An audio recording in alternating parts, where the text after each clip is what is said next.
All right, Rabbi, say good morning. Good morning.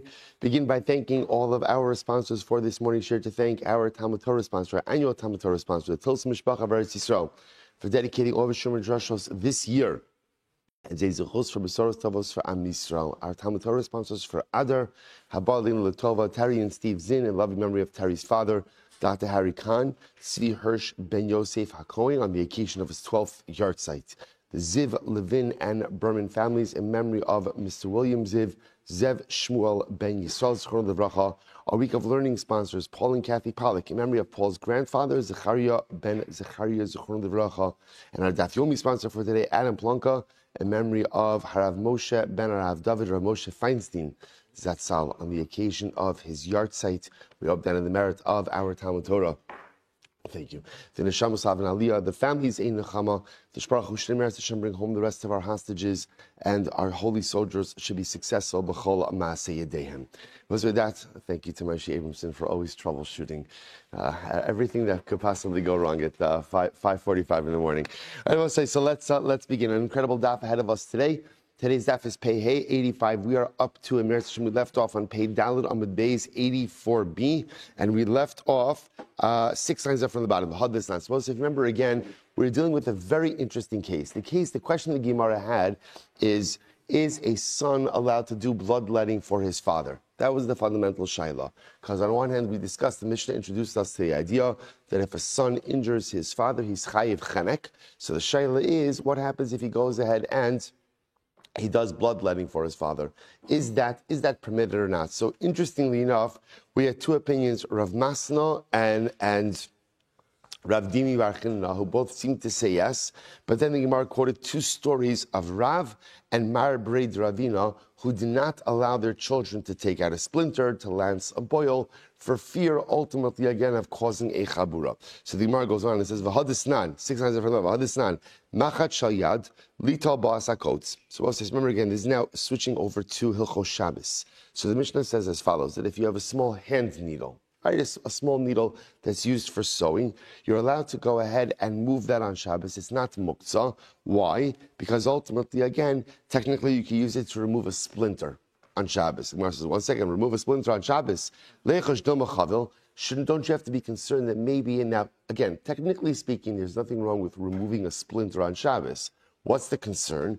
The concern is that you may cause a greater injury. And causing of a greater injury, especially one that draws blood, ultimately, again, is an Isser D'Oraisa. So what do you do? And I'm sorry, maybe you'll cause an injury. And again, although it'll be a shogig, it's not an intentional chabura, but nevertheless, it's a shogig of skila. To which the Gemara says, no, hasam mekalkelhu. That's different, because if there is a chabura that's caused by taking out of the splinter, that's mekalkel. That's considered to be a destructive act. So the Gemara says, Hani damer mekalkel pater. So that's fine according to the opinion that says mekalkel is pater, that in general on Shabbos when you do something destructive, that is pater. But according to the opinion that says mekalkel is chayiv, even if you do something destructive on Shabbos, a malacha is a malacha. What is there to say? To which the Gemara says, 1 second, man shabbos lidar mekalkel bechabura chayiv. Who is the opinion who says that mekalkel by chabura, that if you cause a chabura and it's kilkul and it's destructive, that's your chayiv? That's Rabbi Shimon, top of Pehei. For Rabbi Shimon, Amar kol malacha shenitzricha legufa. Rabbi Shimon is also the opinion who says that any malacha shenetzricha legufa, which means any malacha that is done that is not needed for its intended purpose. In other words, that the malacha that results, that's not the malacha that I want. He holds that you're potter. Okay, so the Gemara goes off. So we'll say, so bottom line, by the way, so what happens in that kind of situation? The Gemara is suggesting that even if you end up causing a chabura by taking out the splinter, that'll be a malacha shenetzricha legufa. In general, we'll say for Hilchos Shabbos, what do you need for Hilchos Shabbos? Melechas machshavas. You need something constructive and premeditated. If at the end of the day you do a malacha, but the malacha itself is not necessary, then ultimately, again, it's not asur on Shabbos. Now that being said, we don't take out splinters on Shabbos, right? We leave splinters in on Shabbos, take out splinters after Shabbos, out of a fear, ultimately, again, of a davar she'ena miskavein, right? Even though it's a malacha shenetzricha legufa, we still don't go ahead and do it on Shabbos. But coming back to our previous sugya, what about a son doing bloodletting for fathers? So this is a big shayla. In other words, again, I mentioned this share yesterday yesterday that in all of these cases where you have a son checking the blood sugar for his father, a son going out and being a doctor and operating on his father, doing different procedures. So what's the halacha? So the Shulchan Aruch paskins in Hilchot, there's a whole section called Hilchos Kibod Avayim, fascinating halachas, in Yeridea, Siman Reish Mem Aleph. So the Shulchan Aruch says as follows, Reish Mem Aleph Gimel, Ramah Gimel. Shulchan Aruch says as follows, Haya Kotz Tachov La'aviv. If let's say again, if my father has a splinter, so the Shulchan Aruch says, Lo Yotzi Enu Shema Yavo La'asos Bo Chabura. A son should not take out the splinter, lest he come to cause his father to bleed. V'chein, if who make his dam, o rofe, let's say the son is doing bloodletting, or the son is a doctor, lo yakiz dam lo aviv, v'lo yachtich lo aver, afa pisha mechavin refuah. A son should not do anything to a father that could cause bleeding, even if the intention is for refuah purposes. That's how the Shulchan Aruch paskins. So I'll say, but the Ramah adds in a very important qualifier. Haga, when is this true? When is this true? B'sheyesh sham acher lasos. When there is someone else to go ahead and provide, we'll call this quote-unquote service for the father. Aval im ein sham acher lasos, v'hu mitztayer, harei makizo, v'chotech lo kafi ma she'ershuhu lasos. So as I say, interestingly enough, if there's no one else there, then the son could do it. Son could do it, but the Shulchan Aruch gives a very interesting qualifier. He says, "Kafi ma she'ershuhu lasos." He has to get reshus from his father. Fascinating. So in other words, the lechatchila is that a son should not do these things for his father. Right? That's the lechatchila. Right? Bidi avet, if there's no one else there, a son could do it, but really he should get reshus from his father before going ahead and doing anything that's going to cause a chabura or cause the drawing of blood. Incredible. And I will say, this also presupposes that the father is of the mental capacity to give rishus to the father. Let's say again, the father is not of the mental capacity. The son is the caregiver who's there. So then again, that I'm not saying it's understood. It's understood that although ideally better to have someone other than the son to perform these duties, but again, if there's no one else there, even if the father can't give rishus, son is permitted to do it. Okay, good. We'll come back with more on the Shulchan Aruch a little bit later on today. So like top of Pei 85a, second line down. Very interesting case. That's the following shayla of Sheshas. Ben Ma'u sheyasa shliach la'aviv lahakoso u'lekalalo. Wow, listen to this. Can a son be an agent of the court to strike his father or to curse his father? Now, what does this mean? Take a look at Rashi. Ma'u sheyasa shliach, Rashi says, Beis din la'aviv im nischayiv aviv nidui o malkos. So what we're assuming now, the question is like this. Let's say again, we have, right, Avram and Yitzchak. Avram is the father, Yitzchak is the son. Avram was condemned by Beis Din, was judged by Beis Din for Malchus, to get lashes. Or Avram was going to be put in excommunication, nidui. So remember again, so now the shayla is, let's say Yitzchak, the son, is employed by the Beis Din. So can Yitzchak go ahead and carry out these sentences against his father? So again, it's not the son acting of his own volition, it's the son acting as a shliach HaBeis Din. So the Gemara says, listen to this, Amrlei, va'achar mi yatiro. So the Gemara asks such a fascinating question. So in general, right, so let's say Avram and Yitzchak are not related. Avram is judged for Malchus, or Avram is judged for Nidu, excommunication. Brother will say, part of excommunication was a curse. You would get cursed by Beis Din. So the Gemara says, you're never allowed to do this to another Jew. In other words, can you go over to another Jew and flog them? Can you go over to another Jew and curse them? You're not allowed to. So the Gemara says, someone else, stam, another Jew. How are they permitted to flog someone? How are they permitted to curse someone? Well, this is beautiful. Ella, kavod shamayim adif. Rather than both say, so why is it that Beis Din in general, right? Anyone in Beis Din is allowed to flog another Jew, curse another Jew, because kavod shamayim adif. Because the kavod that we are obligated to display to HaKadosh Baruch Hu trumps any other kavod. That's it. So therefore, again, if someone did something against HaKadosh Baruch Hu and they're deserving of Malchus, we're going to flog them. We're going to flog them. Or someone is deserving ultimately, again, of nidu, of excommunication, we're going to curse them. But it's an affront to the dignity of the individual. The kavod to HaKadosh Baruch Hu goes and it comes before the kavod of any other person. Hachanami, kvot shemayim. If that's the logic, then ultimately, again, a son should be able to go ahead and flog his father, or a son should be able to go ahead and curse his father for nidui as well. So okay, that's the Gemara is assuming right now. So meisvei Uma mi shemitzuva lakoso mitzvah shelo lakoso mi she'ina mitzuva lakoso in adin shemitzuva shelo lakoso. So we'll say, all right, so a little bit of a strange brayso, which we'll have to explain. So literally translated, if someone who I'm obligated to strike, there's a mitzvah not to strike them. Someone who I'm not obligated to strike, certainly there's a mitzvah not to strike them. All right, so no idea what the Bryce is talking about. So Gemara says, "My love, idi b'makom mitzvah." So perhaps both cases in the Bryce are talking about makom mitzvah, where someone was deserving of malchus. Right? So you have someone who's deserving of lashes, and what happens? Habib no, haba acher. Maybe one Bryce is talking about a son, and one Bryce is talking about someone else. In other words, and the Bryce is saying like this: when it's the son, even though the father is deserving of malchus, nevertheless, the son should not administer it to the father. And versus someone else, where even though ideally you really shouldn't be hitting any Jew, but when you're working for Beis Din, and Beis Din is obligated to give a person malchus, so someone else is permitted to administer it. To which the Gemara says, lo, idi v'idi loshna b'no v'loshna acher. The Gemara says, no, not true. It doesn't make a difference whether we're talking about a son or talking about someone else. V'lo kasha, kan b'makom mitzvah, kan shelo b'makom mitzvah. One is talking about makom mitzvah, and one is talking about not a makom mitzvah. What does that mean? About say, so what does that mean? Makom mitzvah, not makom mitzvah. So bepashtos, what's makom mitzvah? Makom mitzvah is where someone is chayiv malchus from Beis Din. Shelo b'makom mitzvah means someone's not chayiv malchus in Beis Din. So someone's chayiv malchus in Beis Din. As much as we don't like hitting people, you're going to hit them because it's a mitzvah. Gvot shemayim odif. Someone's not chayiv malchus, you're not going to hit them because halacha l'maisa. Halacha l'maisa, it is prohibited.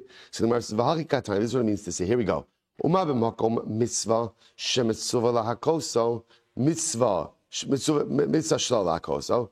So it says, listen to this. Even in the case of makom mitzvah, in the case of makom mitzvah, let's take this, right? Avram ultimately again is chayiv malchus. Avram's chayiv malchus. So now Yitzchak.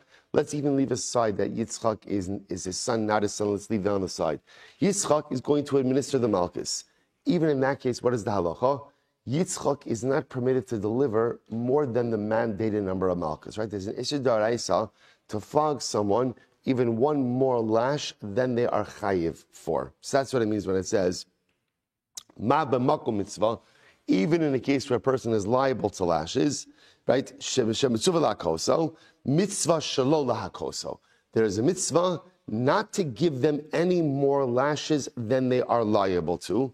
Shelo b'makom mitzvah, when someone is not liable to lashes. So the Gemara says, shelo b'makom mitzvah, she'enu mitzuva lahakoso, eino din shemitzuva shelo lahakoso. So certainly where someone is not subject to lashes, then halacha l'maisa, don't strike them at all. Okay, so we'll say, so therefore again, that's how the Gemara ends off. Now by the way, what do we do with this halacha? So bepashtos, well, we're not finished. Let's finish up first. Tashma. So we'll say, so remember again, keep your eye on the ball. What's the primary shiloh over here? So we've already established about a son administering medicinal healing to his father that could potentially result in a chabur. That was topic number 1 for today. Topic number 2 for today.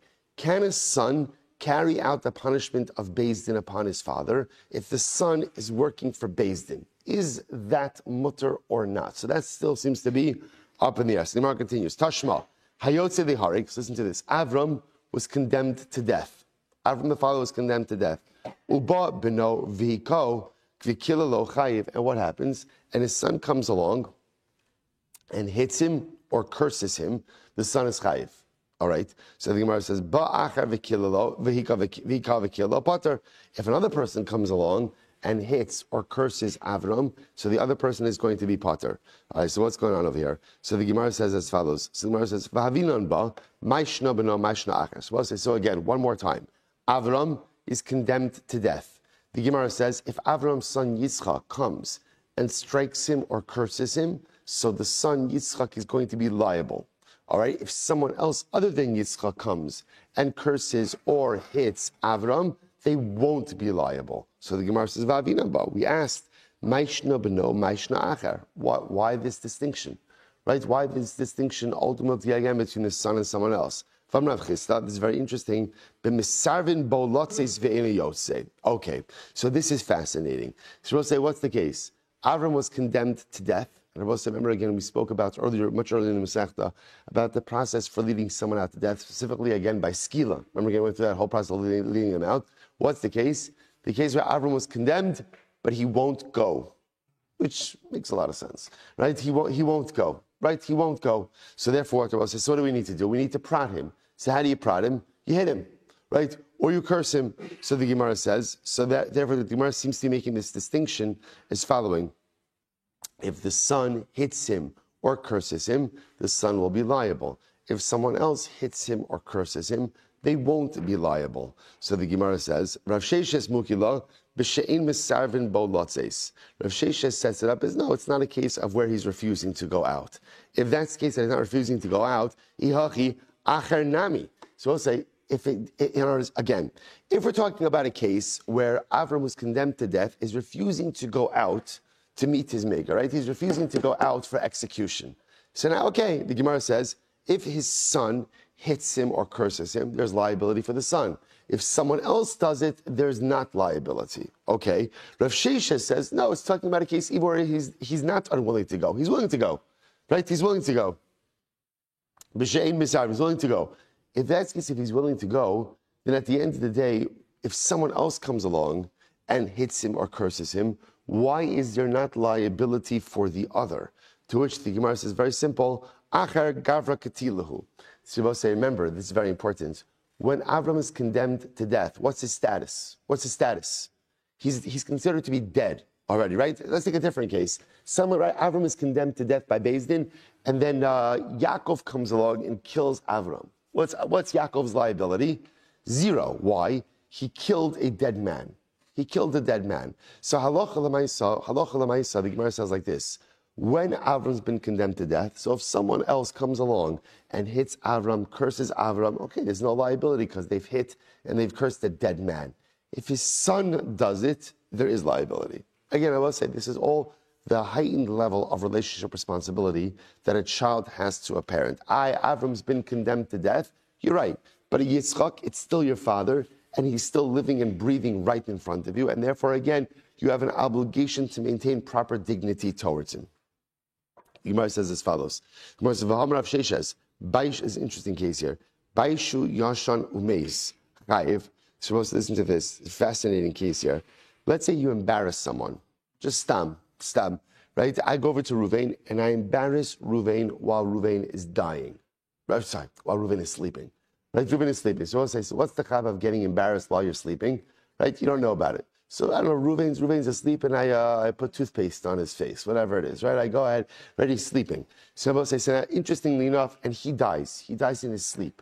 So Ruvain never woke up to realize the embarrassment that's been caused him. So what's the halacha? Baisho yashen umeis chayiv. I'm chayiv. Now I'll say, who am I chayiv? And Rashi says over here, actually Rashi is right across chayiv. Taha mizbaishin banov v'hay nami loshna. So as I say, interestingly enough, halacha l'maisa, I'm obligated to pay boshes to the heirs, right, to Ruvain's offspring, because they were embarrassed with this act as well. So I say, what do you see from here? What do you see from here?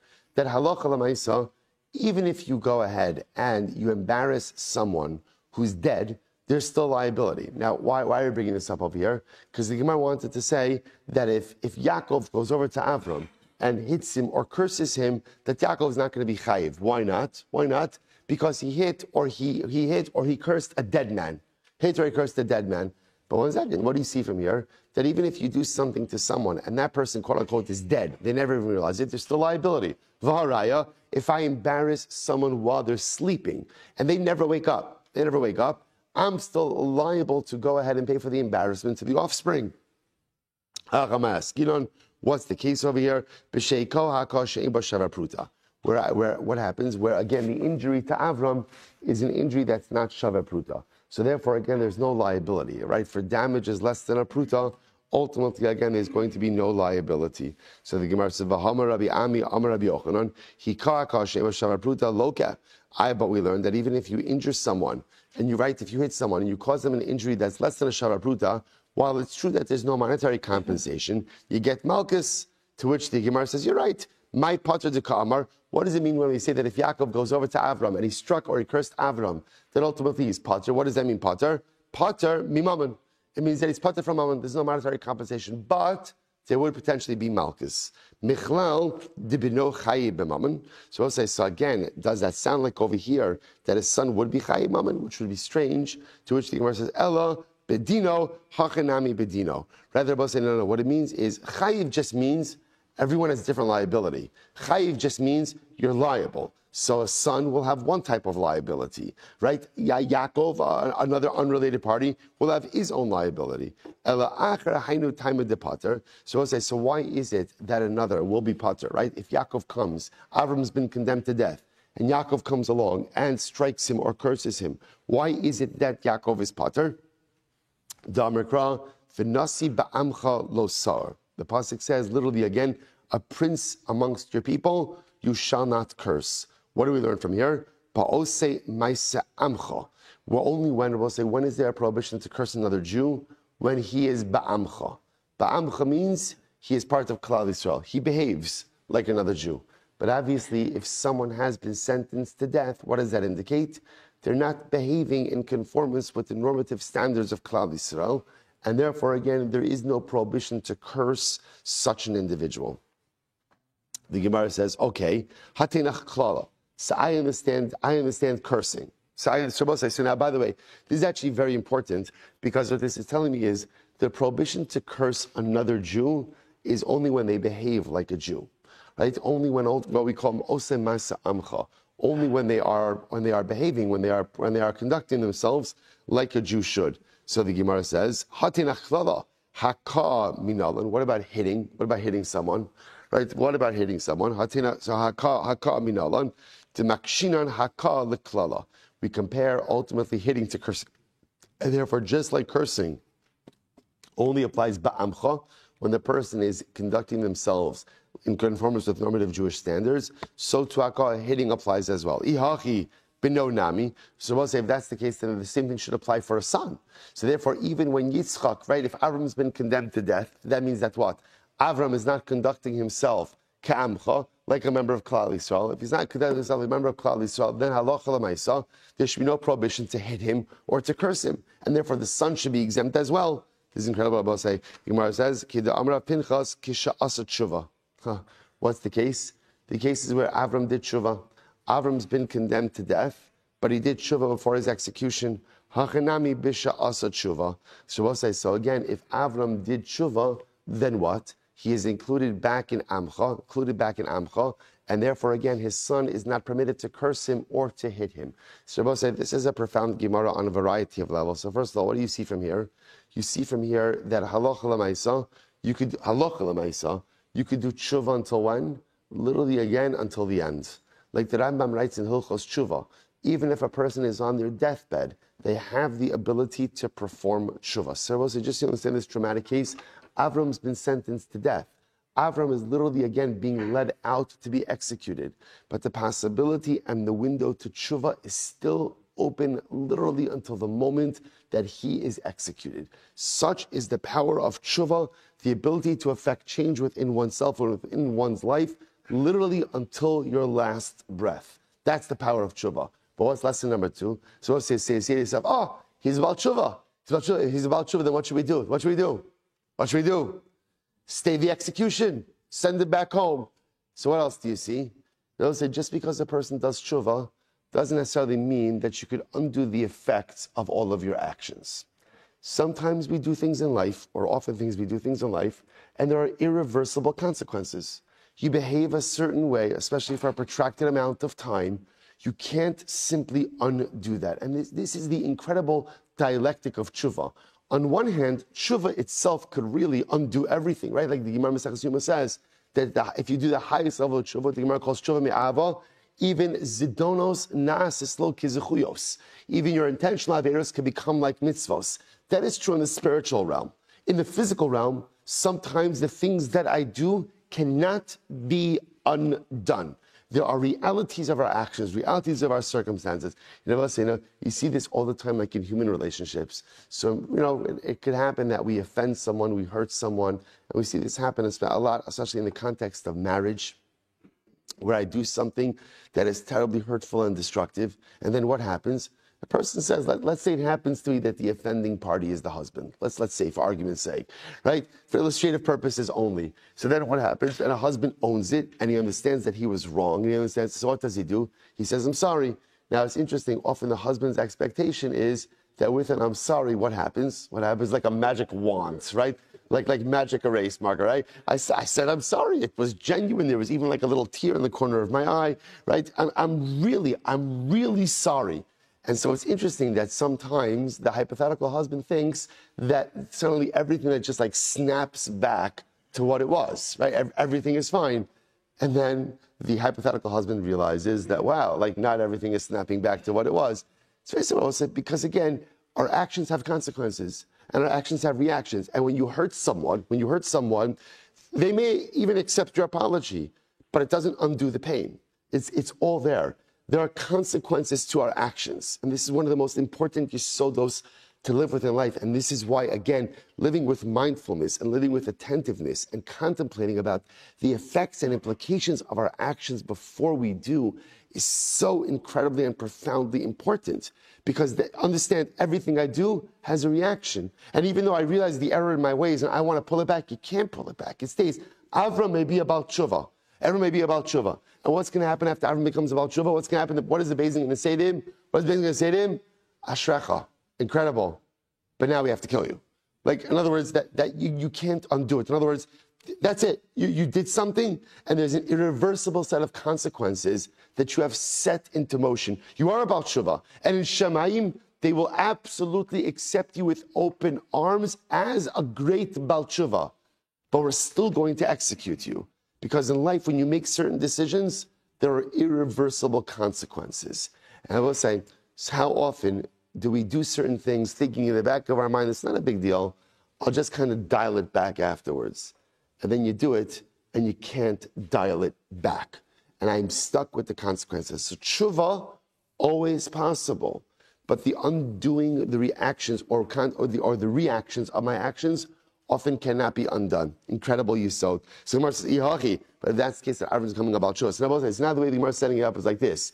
Do you want to know why Yitzchak, the son, is chayiv if he hits or he curses his father? Because his father came about tshuva. Because Avram did tshuva. If that's the case, that Avram did tshuva, Ihachi, acher nami, then someone else should also be liable for hitting and for cursing Avram. So Amrav Mari, ba'amcha, b'mukoyim sheba'amcha. Very interesting. No. When are you chayiv? Halacha l'maisa for cursing or for hitting another Jew, when ultimately, again, it's a Jew who is going to live. Meaning, again, I will say this all circles back to the idea that someone who has been condemned to death, ultimately, in halacha, is almost as if they're already dead.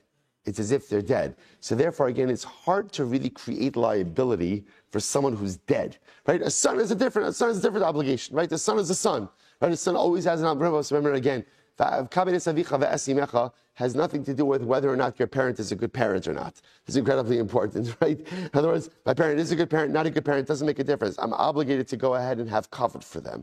So with parents, we totally different. Even though Avram is convicted to death, a son still has an obligation to honor his parent. But Lamaisa, by everyone else, Avram is considered to be dead. It's hard to generate liability for a dead guy. If that's the case again, so the son should also be exempt. Or I'll say, Amid Beis. Bidi dahavi la'achar misa. So this is interesting about say. No, here's what's different. We'll get to this as well. Remember, there are elements of kibud av va'em that are in effect even after the parent dies. As we're going to see, for example, one is now, again, you could hit your parent after they're dead because there's no prohibition of hitting a corpse, right? But lamaisa, you can't curse your parent after they're dead. So, for example, right, Mikalo of Avimo applies even after the death of a parent. So you see from here, and it's fascinating, even if we look at Avram as a dead man, right, because he's been sentenced to death, even so, cursing him, right, Yitzchak, his son, cursing him would still be prohibited, because you can't curse your dead parent as well. So I'll say, by the way, there's a lot to say about this, about the concept of kibbut av va'im, even after death. It transcends after death, right? This is why halacha l'maisa, again, this is one of the interesting ideas. Saint Kaddish is one of the forms of kibbut av va'im, which has a lot to discuss. Let's say a parent says to their child, I don't want you to say Kaddish for me after I die. I have a crazy case like that. The parent says, so is a child obligated to go ahead and honor that request, or could they dispense with that request? You have a lot of shilas like this in halacha about when a parent asks for something, that runs contrary to halacha. Okay, but all right, not for now. Point over here is that the obligation, the fact that it's a shaila, indicates to us that kibbud avayim extends even beyond death. So the Gemara says, "My havi Allah." So okay. Very interesting conversation. Bottom line, also remember, how did this all start? What was the shaila? Right? Yitzchak works for Beis Din. Yitzchak works for Beis Din. His father is chayiv, ultimately, again, for Malkus or for Klala. Can the son go ahead and administer that particular prohibition? Right? Or ultimately, again, or hayotzi liharig, which is the similar case, right? Avram is being let out to death.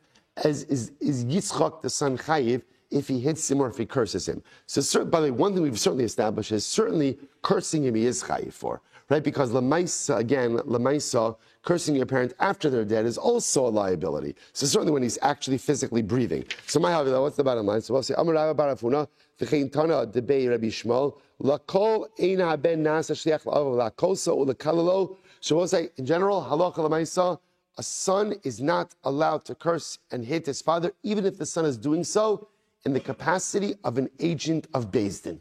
That's the halacha. Can't curse or hit your father even as an agent of the Beis Din, with one exception. Chutz mimesis, shari Torah, shahari amra Torah, lo sachmol, v'lo sechas alav. Well, the one exception. What's the one exception? If Avram, the father, was involved in inciting others to worship Avodah Zarah, then Yitzchak, the son, is permitted to go ahead and hit him, curse him, carry out the punishment of Beis Din, which makes sense. It was like, as we've seen, once somebody is inciting others to worship Avodah Zarah, we definitely throw the book at them in a general sense. Okay, so I'll say, so by the way, that is the halacha as brought down in the Shulchan Aruch. Again, so the Shulchan Aruch Paskins, this was actually, too far. Good, Reish Mem Aleph Das, listen to this. So get ready for this. The Gemara says, two halachas over here. So, hayu aviv v'imo reshaim gimurim v'ovrei avera. Let's say one's parents were mamish reshaim gimurim, right? Ovrei avera. So listen to this. Afilu nigmar dinam lahariga v'yotzim leharig. Even if they're literally being let out to be executed, asur lo lahakosam ulekalalam. You are not permitted to hit your parents. You're not permitted to curse them. V'imhika osam akalam pater. Now, interestingly enough, to the Shulchan Aruch Paskins, if you hit them or if you curse them, you're pater, right? Why are you pater? Because technically speaking, they're dead already, right? Ve'im asu tshuva harei zechayiv v'nerag aleim af api sheyotzim leharig. Suppose say this is fascinating. So if one's parents, right? So let's say Yitzchak, right? Yitzchak's father Avram is being let out to be killed. So first of all, that clearly indicates that he's a rasha. Even though he's a rasha, Yitzchak still can't hit him. Yitzchak still can't curse him. If Yitzchak does hit or curse him, Yitzchak is technically pater because he hit and cursed a dead person. Okay, listen to this. Rambam says, however, if Avram did tshuva and then Yitzchak subsequently hit him and cursed him, Yitzchak is chayiv for hitting and cursing his parent. Incredible. Even though what? Even though Yitzchak is being, right? Even though Avram is being let out to be killed, nevertheless, about Shuvah is about Shuvah. And again, halacha l'maisa in halacha hey, the Rambam writes over here, avar aviv o imo aver shalokim aleh faya ben shliach l'dayanim lo yakya osam v'chein nischayvol nidui lo yeshliach l'ndosam v'lo yirdav v'lo yakas. So in halacha hey, the Shulchan Aruch paskins that the son Yitzchak should not be an agent of Beis Din to carry out malchus or to carry out nidui, excommunication. Incredible. Okay, let's go back there. Mishnah. Not finished yet. Suppose we actually alluded to this already in the last sugya. When you hit, this is actually the beginning of the parak. If a person hits his father or mother, he is not chayiv unless of course he causes an injury. So you have to create the chabura.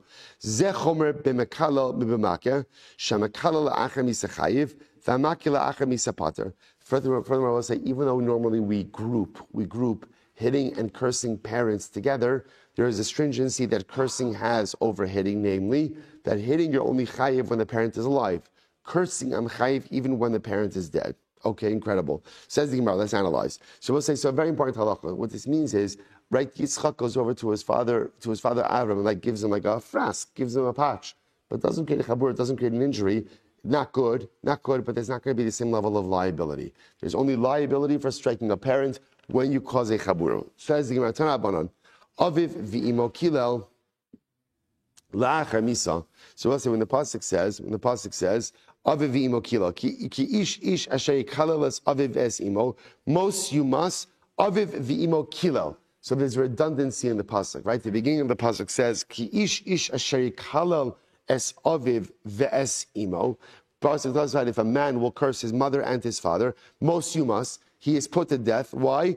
Aviv v'imo kilel damav bo. He has cursed his mother and father. So why do you need to say the same thing twice? To which the Gemara says, the second Aviv v'imo kilel teaches me, la'achar misa, that there's liability for cursing one's parents even after death. Even after the parent died, you're not allowed to curse them. Listen to this.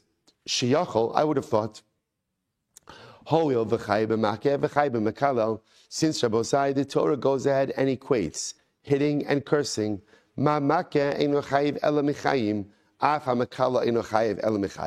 Therefore, just like striking a parent, there's only liability when the parent is alive. So too, in cursing the parent, there's only liability when the parent is alive. So therefore, again, the pasuk extra phrase, Aviv v'imo kilel, to teach that there's liability for cursing parents even once they are dead. Furthermore, va'od, kal v'chomer. There is a kal v'chomer. What's the kal v'chomer? Uma makeh she'asa bo ba'amcha ki ba'amcha. So the Gemara says, lo chayiv bo la'achar misa. So I'll say, furthermore, again, when it comes to makeh, when it comes to hitting someone, so what does it mean? Asa bo shelo ba'amcha ki ba'amcha. So also what that means is like this. It doesn't matter whether a Jew ultimately, again, is living in conformance with the dictates of Jewish life or not. There's liability for hitting them. There's liability for striking any other Jew. So the Gemara says, right,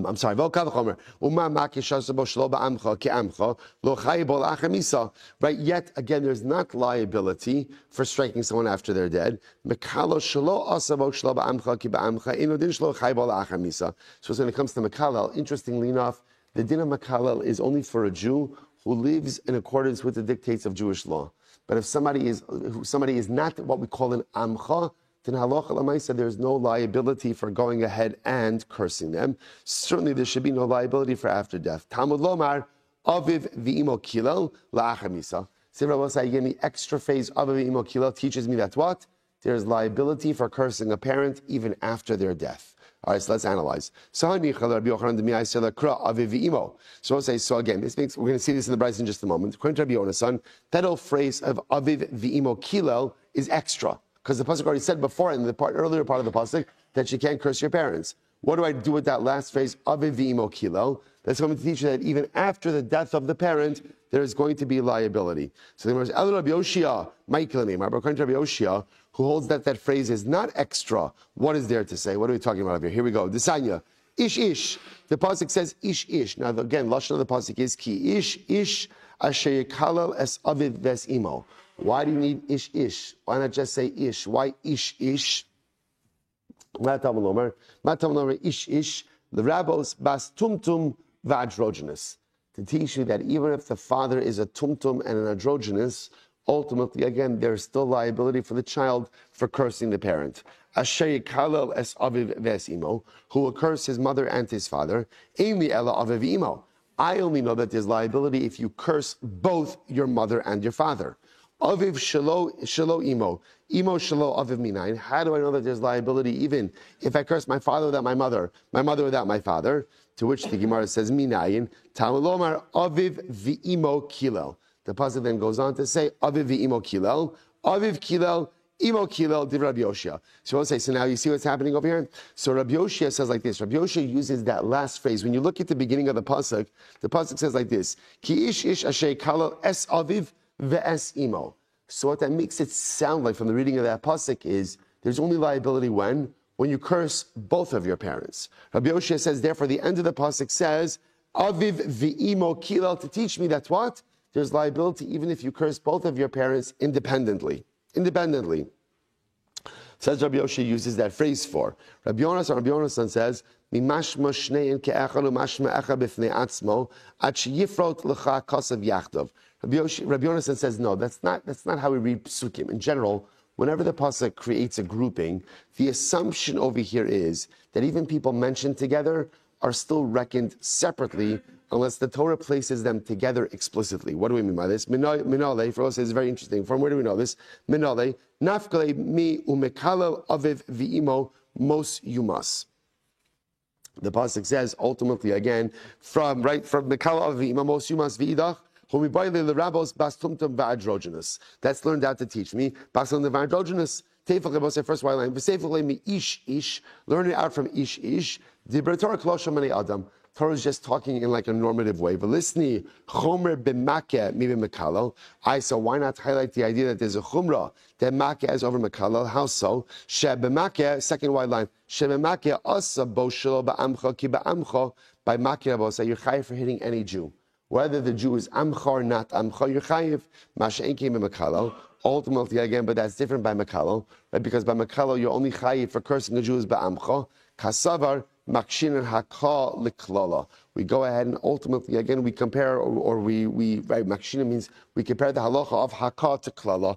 That just like haka, you're chayiv for going ahead and hitting any Jews. So to for klala, lema hani tanai kani tanai. So we'll say that these tanai are like these other tanai. We'll say, so what like what? The tani chada. It's a very interesting case over here. Kusi ata mitzvah hakaso, v'ata mitzvah killaso. Kusi. Now we'll say now, again, remember, we're going to get into kusim in general. Kusi in Shas is used in one of two ways. Sometimes kusi just means a guy. That's what it means, just means a guy. In other words, kusi is the same thing as akum, right? In other times, what kusi refers to is who? Are the kusim. Who are the kusim? Right? Remember again when Shalmaneser, the king of Ashur, exiled the 10 tribes. So he had a good strategy. What was his strategy? His military strategy was, whenever you conquer a people, the first thing you do is uproot them from their natural homeland and resettle them somewhere else. That makes it less probable that they will go ahead and rebel. Okay, so when he exiled the 10 tribes, who did he put in their place? The Kusim. Where are the Kusim from? Kusa. They were Kusim were of the Avodah Zarah. There was an outbreak of lions, and they converted. So there's a whole shaila about their conversion. Were they legitimate converts, not legitimate converts? So just bear that in mind. So the Gemara says as follows. So kusi atam mitzvah haka, so atam mitzvah kilaso. So kusi, if you hit a kusi, you're chayiv. If you curse a kusi, you're not chayiv. V'tay idach another brayso. Iatam mitzvah la kilaso v'la haka. So ultimately by kusi, you're not chayiv for either hitting him or for cursing him. Now the Gemara says savrua. The kule alma kusim gere emes hein. That was the assumption we're making is everyone assumes that the kusim were legitimate gerim. Legitimate gerim. If that's the case, the Gemara says, so my love bakamiflagi. So what are they arguing about? So the Mar Sarah Makshin Hakal Klala. One opinion says that we compare hitting someone to cursing someone. Umars, and therefore again there's liability. Umar Savar lo Makshin Hakal Klala. And their opinion says, no, we treat them separately. To which the Gemara says, lo, not true. Everyone agrees. Lo makshin hakal l'klala. We do not go ahead and compare hitting to cursing. B'hacha miflagi. So we'll say, what are we arguing about over here? Mar savar kusim gere arayos MSain.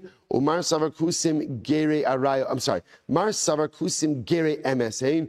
Umar savar kusim gere arayosain. What's the machlokes? I will say the machlokes ultimately is halacha l'maisa. What's the nature of kusim? Where kusim geri arayos means, that's arayos with an aleph, not an ayin, right? They converted because of the lions. Because lions, therefore, they were not legitimate gerim. Other opinion says, no, they were geri ms, legitimate lion, legitimate gerim. So the Gemara says, so we'll say, so ultimately, again, if that's the case, then what does it mean when we say that the shor of a kusi is treated like the shor of a Yisrael? To which the Gemara answers, rather, we'll say, what do you see from here? What is the machlokes? The machlokes ultimately is, do we compare haka to klala or not? That is the fundamental machlokes unfolding over here. So we'll say, so just halacha l'maisa, just to understand the takeaways from here. So halacha l'maisa, the way we paskin is that haka and klala are treated differently, right? That, for example, there is a din of cursing one's parent, or there is a prohibition of cursing one's parent even after their death. But halacha l'maisa, again, haka, right? Striking does not apply after the death of the individual. All right, after the death of the parent. Sorry if we went a little bit fast on that last piece. We'll pick up with the Mishnah Rez Hashem tomorrow. Tremendous stuff. Shkayach, everyone.